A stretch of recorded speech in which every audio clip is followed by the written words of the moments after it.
रूस को पता चल गया दोस्त हो तो मोदी जैसा, यूक्रेन को पता चल गया नेता हो तो मोदी जैसा। मोदी करेंगे दुश्मन की मदद, दोस्ती भी निभाएंगे।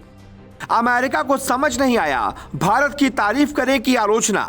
भारत की तरफ से ऐसा मास्टर स्ट्रोक खेला गया कि अमेरिका रोक नहीं पाया। वो ऐसे कि यूक्रेन का साथ कौन देगा कौन नहीं, यह अमेरिका तय कर रहा है। भारत के लिए मुश्किल है कि वो यूक्रेन का खुलकर साथ दे तो रूस के साथ रिश्ते बिगड़ जाएंगे, रूस का खुलकर साथ दे तो अमेरिका से रिश्ते खराब हो जाएंगे। फिर मोदी ने निकाला एक ऐसा रास्ता कि रूस भारत से बहुत खुश है, यूक्रेन को भी भारत से उम्मीद है और अमेरिका कुछ बोल नहीं पाया। मोदी के इस आइडिया को सुनने के बाद अमेरिका का सिर चकरा गया। भारत दोस्ती भी निभाएगा और दुश्मनी भी। भारत ने एक ऐसी शर्त रख दी, दोस्ती निभाने के लिए मानवता को नहीं भूल सकते और दुश्मनी के लिए मानवता के खिलाफ नहीं जा सकते। यानी वसुधैव कुटुंबकम का धर्म निभाते हुए भारत यूक्रेन और रूस की लड़ाई में भी निभाएगा। दरअसल हुआ क्या, हम आपको बताते हैं। रूस के खिलाफ अमेरिका ताकतवर देशों को एकजुट करने में जुटा है। संयुक्त महासभा में रूस के खिलाफ 141 देशों ने वोट में हिस्सा लिया।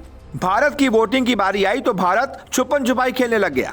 भारत ने रूस के खिलाफ यूएन में वोट नहीं डाला, अपनी दोस्ती निभाई। लड़ाई में भारत यूक्रेन की मदद करेगा, इससे अपनी महानता दिखाई।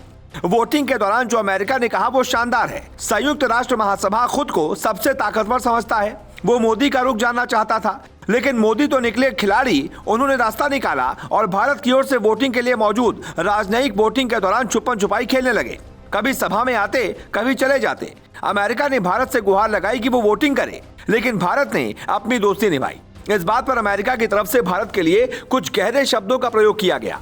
भारत सरकार ने कहा है कि वो भारत से यूक्रेन के लिए मानवीय मदद भेजेगा। ये महत्वपूर्ण बात है। यूक्रेन का नेतृत्व तो भारत से अनुरोध कर रहा है और भारत यूक्रेन को ये मदद भेज रहा है। दूसरी बात, भारत ने संयुक्त राष्ट्र के एक सत्र में कहा कि सभी देशों को दूसरे देशों की संप्रभुता और क्षेत्रीय अखंडता का सम्मान करने के लिए संयुक्त राष्ट्र चार्टर का पालन करना चाहिए। अब दोस्ती वाला हिस्सा तो समझ में आया, लेकिन क्या भारत युद्ध के पक्ष में है? नहीं, वो इसलिए क्योंकि भारत ने यूक्रेन के खिलाफ भी कुछ नहीं कहा। अमेरिका ने संयुक्त राष्ट्र महासभा की बैठक के दौरान इस बात का जिक्र खुद किया और दावा किया कि भारत यूक्रेन की मदद के लिए तैयार है, लेकिन रूस के खिलाफ नहीं जाना चाहता। वोटिंग के दौरान भारत और पाकिस्तान का रुख एक जैसा ही था। पाकिस्तान ने वोट नहीं किया क्योंकि उसे रूस से कर्जा भी लेना है। भारत के इस रुख पर भी रूस खुश हुआ। दोस्ती निभाने के लिए रूस ने भारत का आभार भी व्यक्त किया है।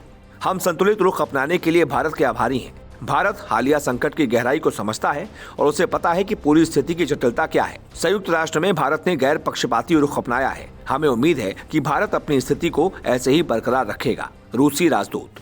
अब ऐसे वक्त में जब दुनिया संकट में होती है, तब भारत हमेशा बीच का रास्ता निकालता है। भारत के लिए यह कहानी नई नहीं है, बल्कि सच्चाई है। भारत अपनी दोस्ती दिल से निभाता है और दुश्मनी का भी हिसाब संयम से करता है। यूक्रेन फिलहाल भारत के कारण ही बचा है। भारत उसका तब साथ दे रहा है जब यूक्रेन ने हमेशा भारत के लिए गलत सोचा। यानी विश्व को रास्ता भारत ही दिखा सकता है। Bureau report, global Bharat.